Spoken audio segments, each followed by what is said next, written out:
बहुत शुक्रिया जनाब मोहतरम आसिफ जरदारी साहब।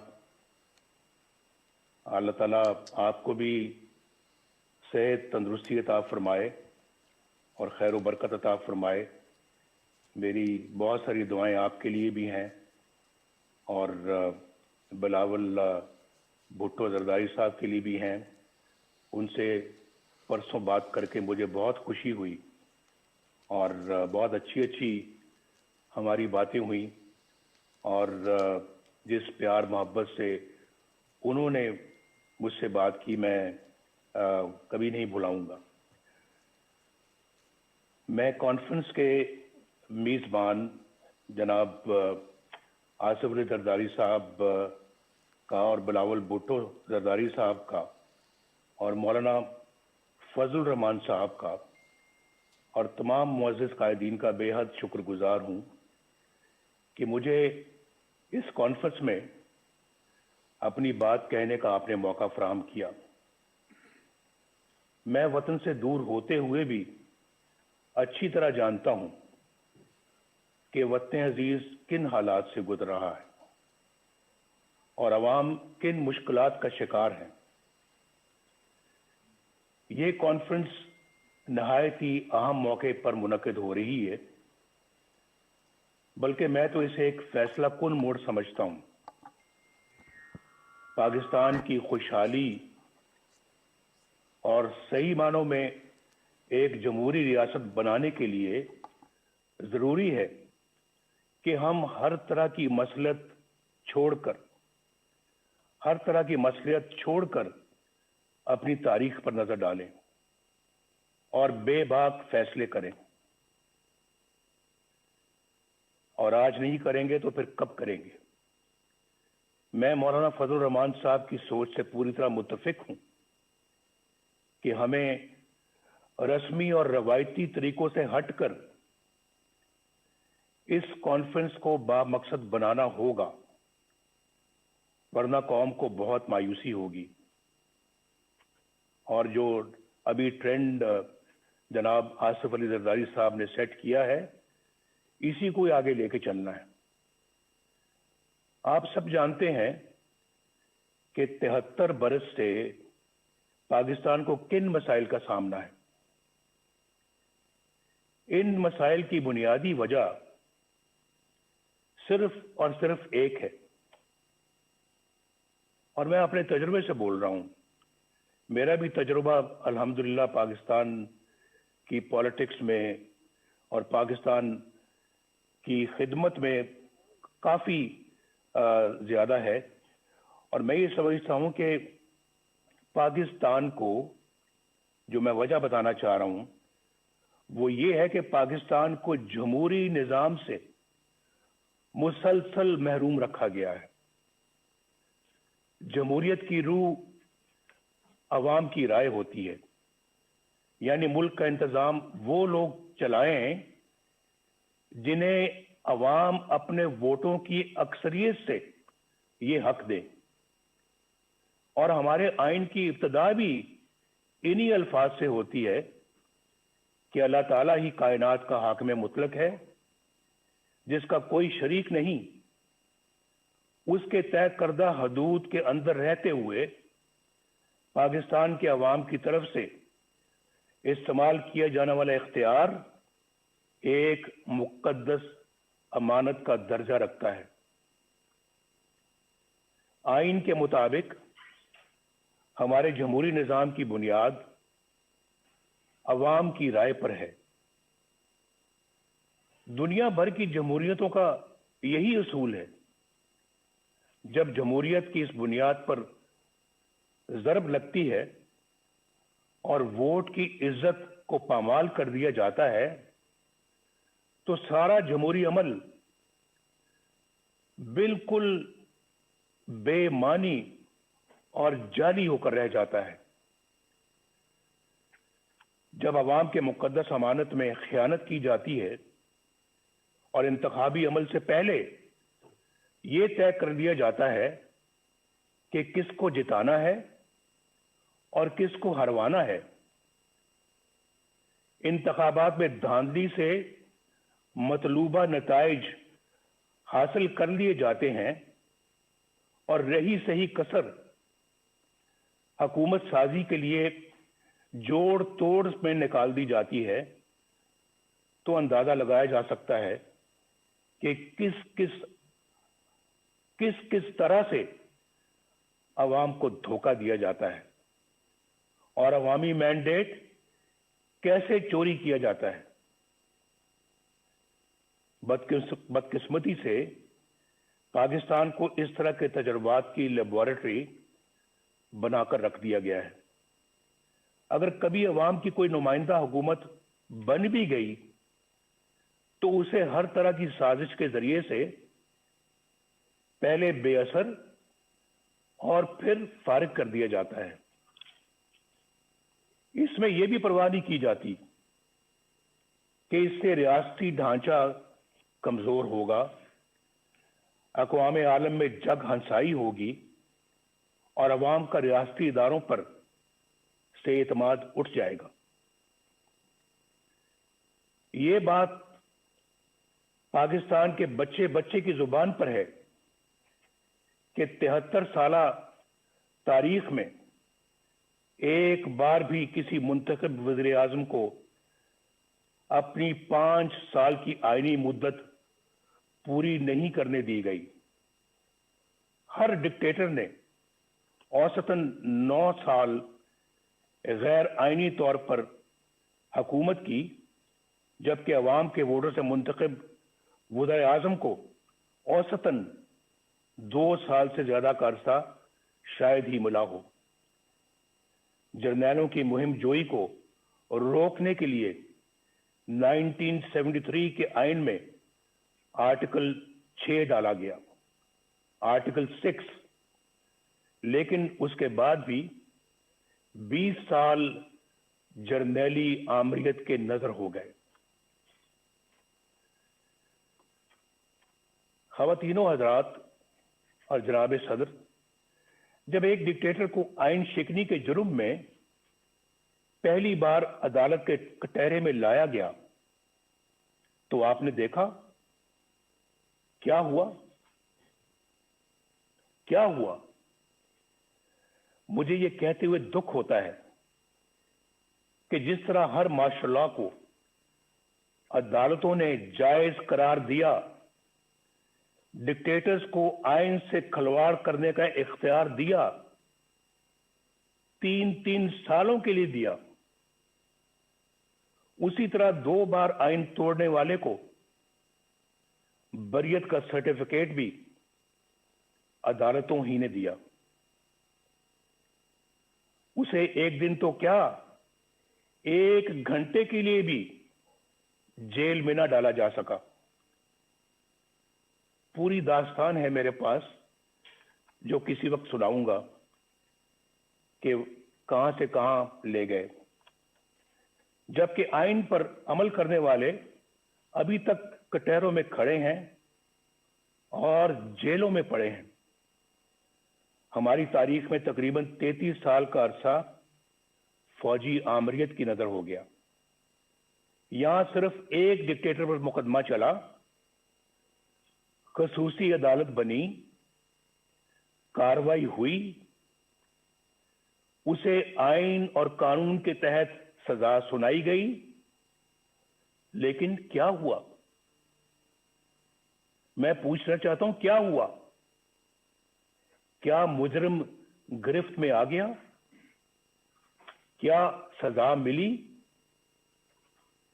یہ سب تو دور کی بات، ہوا تو یہ کہ عدالت اس سرے سے غیر آئینی قرار دے دی گئی۔ یہاں کوئی یہ انہونی بات نہیں، یعنی پاکستان میں یہ کوئی انہونی بات نہیں کہ کسی ڈکٹیٹر کے بڑے سے بڑے جرم پر بھی کوئی کارروائی نہ ہو، اور اگر ہو بھی جائے تو کوئی اسے چھو بھی نہ سکے، اور اگر کوئی فیصلہ آ بھی جائے تو صرف سزا ہی نہیں، عدالت کو بھی ہوا میں اڑا دیا جائے۔ لیکن آخر کب تک؟ کب تک؟ इसके बरक्स उन सियासतदानों को देखिए जो अवाम के वोटों से वजीर आजम बने, कोई कत्ल हो गया, कोई फांसी चढ़ गया, कोई हाईजैकर बन गया, चोर और गद्दार करार दे दिया गया, किसी को जलावतन कर दिया गया और कोई उम्र भर के लिए नाअहल हो गया। उनके गुनाह और सजाएं खत्म होने में आ ही नहीं रही। वो झूठे मुकदमात में अपनी माओं, अपनी बहनों, अपनी बेटियों के साथ पेशियां भुगत रहे हैं। दरअसल ये सलूक पाकिस्तान के अवाम के साथ किया जा रहा है और सजा भी पाकिस्तान के अवामी को मिल रही है। आप में से अक्सर को हुकूमत का भी तजुर्बा है। आप जानते हैं कि अवाम की हमायत से कोई जमहूरी हुकूमत बन जाए तो किस तरह उसके हाथ पांव बांध दिए जाते हैं और किस तरह अवामी नुमाइंदों की तजलील और तहकीर होती है, किस तरह किरदार कुशी का एक मुनज़्ज़म सिलसिला शुरू हो जाता है, किस तरह कौमी मफाद के खिलाफ किसी सरगर्मी की निशानदेही करने पर उन्हें मुल्क दुश्मन और गद्दार करार दे दिया जाता है। खुलासा ये है कि यहां या तो मार्शल लॉ होता है या फिर मुंतखब जमहूरी हुकूमत से कहीं ज्यादा ताकतवर पैरेलल यानी मुतवाजी हुकूमत कायम हो जाती है। एक पैरेलल निजाम चलता है। गालिबन एक बार साबिक वज़ीर आज़म यूसुफ रज़ा गिलानी साहब ने कहा था कि यहां स्टेट विद इन स्टेट कायम है जिसे बर्दाश्त नहीं किया जा सकता। दुख की बात यह है कि अब मामला state with in the state से आगे निकलकर स्टेट अबव द स्टेट तक जा पहुंचा है। अवाम के हक हुक्मरानी को तस्लीम ना करने और नतीजतन मुतवाजी यानी पैरेलल हुकूमत का मर्ज ही हमारी मुश्किलात का और हमारे मसाइल की असल जड़ है। This is the root cause of our problems. ये जड़ है हमारे मसाइल की और यही वजह है कि आलमी बरादरी में हमारी साख खत्म होकर रह गई। 2018 के इंतखाबात के बाद मुतअद्दिद मुल्की और गैर मुल्की इदारों की तरफ से इंतखाबी अमल की शफाफियत पर सवालात उठाए गए।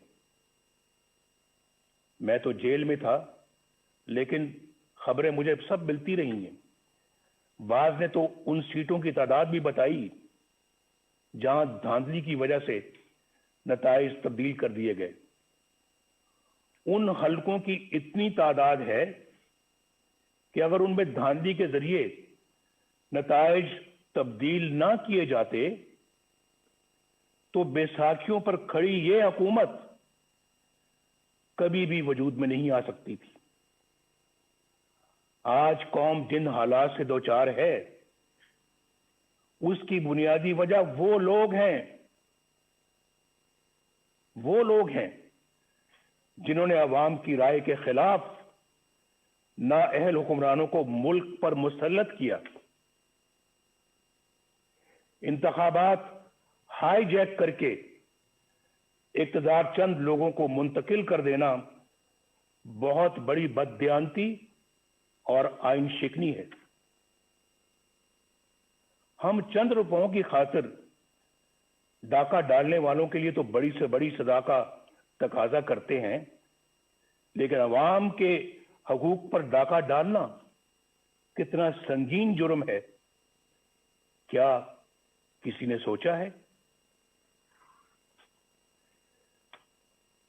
मुअज़्ज़िज़ ख़वातीन व हज़रात, क्या मैं ये पूछने की जिसारत कर सकता हूं कि 2018 के इंतखाबात में घंटों RTS क्यों बंद रखा गया? गिनती के दौरान पोलिंग एजेंट्स को क्यों निकाल बाहर किया गया? इंतखाबात में धांधली क्यों कर की गई? किसके कहने पर की गई? किसके लिए की गई? और कौन से मफादात के लिए की गई? इसमें साबिक चीफ इलेक्शन कमिश्नर और सेक्रेटरी इलेक्शन कमीशन को भी जवाब देना होगा, और जो लोग भी धांधली के जिम्मेदार हैं उन सबको हिसाब देना होगा। मोहतरम कायदीन कराम, जनाब चेयरमैन, इस नाअहल हुकूमत ने 2 सालों में पाकिस्तान को कहां से कहां पहुंचा दिया है, इसका कोई अंदाजा कर सकता है? पाकिस्तान की मईशत बिल्कुल तबाह हो चुकी है, या जो कहते हैं ना कि पाकिस्तान की मईशत तबाह हो रही है, नहीं, बात उससे बहुत आगे चली गई है। पाकिस्तान की मईशत बिल्कुल तबाह हो चुकी है। 5.8% की शरह तरक्की से आगे बढ़ता हुआ पाकिस्तान आज 0 से भी नीचे जा चुका है। पाकिस्तानी रुपया भारत और बांग्लादेश ही नहीं, अफगानिस्तान और नेपाल से भी ज्यादा नीचे गिर चुका है। जिस महंगाई पर हमने मुकम्मल काबू पा लिया था, वो आज कई गुना बढ़ चुकी है। गरीब और मुतवस्सित घरानों के लिए 2 वक्त की रोटी भी मुहाल हो चुकी है। बिजली और गैस के बिल अब आम आदमी पर बम बनकर गिरते हैं। आप कभी अंदाजा कीजिए, वाकईतन बम बन के गिरते हैं। पिछले 2 सालों में 1.5 करोड़ लोग गुर्बत की सतह से नीचे जा चुके हैं, और 1 करोड़ नौकरियों का झांसा देने वाले 1 करोड़ 20 लाख लोगों का रोजगार छीन चुके हैं। इस नालायक हुकूमत ने हर मामले पर यू टर्न लिया है। आज सरमायाकारी बिल्कुल खत्म हो चुकी है। CPEC सख्त कंफ्यूजन का शिकार है। कर्जे खत्म कर देने का दावा करने वालों ने 2 साल की कलील मुद्दत में कर्जों में इतना इजाफा कर दिया है कि पिछले तमाम रिकॉर्ड टूट गए हैं। ये मैं फैक्ट्स और फिगर्स से सारी बात बता रहा हूं। और इसके बावजूद कोई एक भी बड़ा तरक्कियाती मंसूबा शुरू नहीं किया जा सका। वो पाकिस्तान जिसके बारे में बैनुल-अक़वामी इदारे ये पेशगोई कर रहे थे कि अगले चंद साल में ये दुनिया की सबसे बड़ी 20 मईशतों यानी G20 में शामिल हो जाएगा, आज मुआशी तौर पर मफलूज होकर रह गया है। याद रखिए कि अगर पाकिस्तान में वोट को इज्जत ना मिली और कानून की हुक्मरानी ना आई, तो ये मुल्क मुआशी तौर पर मफलूज ही रहेगा। और मैं खुले अल्फाज में ये वाज़ेह कर देना चाहता हूं कि ऐसे ममालिक अपने दिफा के काबिल भी नहीं रहते, खास तौर पर उस वक्त जब आपके दुश्मन आपकी कमजोरियों का फायदा उठा रहे हों। ख़वातीनो हज़रात, मुल्क बदअमनी, अफरा तफरी और जराइम का गढ़ बन चुका है। आए दिन ऐसी परेशान कुन खबरें आती रहती हैं जिनसे अवाम को अमन व अमान से मुताल्लिक दरपेश परेशानियों का अंदाजा बखूबी लगाया जा सकता है। शेखुपुरा सियालकोट रोड पर कौम की एक बेटी के साथ पेश आने वाला वाकया दिल दहला देता है। इस आने के बाद मजीद तकलीफ का बायस उस संगदिल पुलिस अफसर का है جو بنیادی انسانی اقدار سے بھی محروم ہے، اس کا بڑا المیہ یہ ہے کہ حکومت کی تمام تر ہمدردیاں قوم کی بیٹی کے بجائے اپنے چہیتے پولیس افسر کے ساتھ ہے۔ جناب چیئرمین، پاکستان آبادی کے لحاظ سے دنیا کا چھٹا بڑا ملک ہے، جغرافیائی اعتبار سے بھی انتہائی اہم ہے۔ پاکستان کی خارجہ پالیسی بنانے کا اختیار عوامی نمائندوں کے پاس ہونا چاہیے۔ ہماری خارجہ پالیسی عوامی امنگوں اور ملکی مفادات سے ہرگز متصادم نہیں ہونی چاہیے۔ کھربوں روپے کے نقصان اور ہزاروں جانیں قربان کرنے کے باوجود ہم کبھی فیٹف اور کبھی کسی اور کٹہرے میں کھڑے شرمناک صفائیاں پیش کر رہے ہوتے ہیں۔ جب کشمیر کا نام زبان پر آتا ہے تو 73 سال سے دی جانے والی قربانیاں آنکھوں کے سامنے آ جاتی ہیں۔ کشمیری عوام پر مظالم کا سلسلہ تو کئی سالوں سے جاری ہے، مگر کشمیر کو ہڑپ کرنے کا حوصلہ آج تک کسی کا نہیں ہوا۔ اب بھارت نے ایک غیر نمائندہ اور غیر مقبول اور کٹ پتلی پاکستانی حکومت دیکھ کر کشمیر کو اپنا حصہ بنا لیا ہے، اور ہم احتجاج بھی نہ کر سکے۔ دنیا تو کیا اپنے دوستوں کی حمایت بھی نہ حاصل کر سکے۔ آخر ایسا کیوں ہے؟ کیوں ہوا ایسے؟ کیوں ہم عالمی تنہائی کا شکار ہو گئے؟ کیوں آج ہماری بات دنیا سننے کے لیے تیار نہیں ہے؟ کیوں؟ ہمارے درینہ اور شانہ بشانہ کھڑے ہونے والے ساتھی ممالک کیوں ہم سے دور ہو گئے؟ شاہ محمود قریشی نے کس منصوبے کے تحت وہ بیانات دیے جن سے ہمارے بہترین دوست سعودی عرب کی دل شکنی ہوئی؟ پاکستان کو اپنے دوست ممالک کی دل آزاری سے اعتراض کرنا چاہیے۔ OIC ایک اہم ادارہ ہے جس کی افادیت طے شدہ ہے۔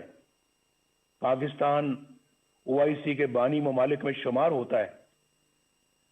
پاکستان کو دیگر ممالک کے ساتھ مل کر OIC کو مضبوط کرنا چاہیے۔ ہمیں سوچنا چاہیے کہ کیوں ہمارے انتہائی قریبی ممالک بھی آج ہم پر اعتماد کرنا چھوڑ گئے۔ یہ بہت جو ہے یہ فکر کی بات ہے، لمحہ فکریہ ہے ہمارے لیے۔ اس پہ ضرور غور ہونا چاہیے۔ لیکن کیا اس طرح کی حکومت ہوگی تو پھر یہی کچھ ہوگا، اور آپ کی خارجہ پالیسی کو بچوں کا کھیل بنا کے رکھ دیا گیا ہے۔ خواتین و حضرات، وقت آ گیا ہے کہ ان تمام سوالوں کے جواب لیے جائیں۔ اگر اس کانفرنس میں پیپلز پارٹی سے تعلق رکھنے والے 2 وزیر اعظم جناب یوسف رضا گیلانی اور جناب راجہ پرویز اشرف صاحب موجود ہیں تو وہ اچھی طرح جانتے ہیں کہ سول حکومت کے گرد کس طرح کے شکنجے کس دیے جاتے ہیں، کس طرح ایسی کارروائیاں ہو جاتی ہیں جن کا وزیر اعظم کو علم ہی نہیں ہوتا۔ خود محترم زرداری صاحب کو بھی اس کا علم ہے کہ نہ وزیر اعظم کو نہ صدر کو علم ہوتا ہے، اور پھر ان کارروائیوں کی بھاری قیمت ریاست کو ادا کرنی پڑتی ہے۔ 4 سال پہلے اکتوبر 2016 میں قومی سلامتی کے امور پر بحث کے دوران جب توجہ دلائی گئی کہ ہمارے دوستوں سمیت دنیا بھر کے ممالک کو ہم سے شکایت ہے اور ہمیں اپنا احتساب خود کرتے ہوئے ایسے اقدامات کرنے چاہیے کہ دنیا ہماری طرف انگلیاں نہ اٹھائے تو اسے ڈان لیکس بنا دیا گیا. ایجنسیوں کے اہلکاروں پر مشتمل جے آئی ٹی بنی. اندازہ کیجئے, جے آئی ٹی بنی. ثبوت تو کسی کے خلاف کچھ نہ تھا, لیکن پروپیگنڈا مشینوں کے ہاتھوں ہمیں اور مجھے بھی غدار اور ملک دشمن ٹھہرا دیا گیا. وزیر اعظم کے احکامات کو ایک ماتحت ادارے کے اہلکار کی طرف سے کی گئی ٹویٹ میں ریجیکٹڈ یعنی مسترد کا ٹائٹل عطا کر دیا گیا. آپ کو سب یاد ہوگا. سی پیک کو ناکام بنانے کا سلسلہ 2014 میں اس وقت شروع ہوا جب دھرنوں کے ذریعے چین کے معزز صدر کا دورہ ملتوی کروا دیا گیا. چین ہمارا دیرینہ اور مخلص دوست ہے جو پاکستان کے ساتھ ہر موقع پر شانہ بشانہ کھڑا رہا. پاکستان اور چین کے تعلقات مزید مستحکم کرنے میں اور سی پیک کے حوالے سے صدر شی جن پنگ کا کردار قابل تعریف ہے. سی پیک کا یہ عظیم منصوبہ حکومت کی اسی نااہلی کی نظر ہو رہا ہے جو زندگی کے ہر شعبے میں نظر آ رہی ہے.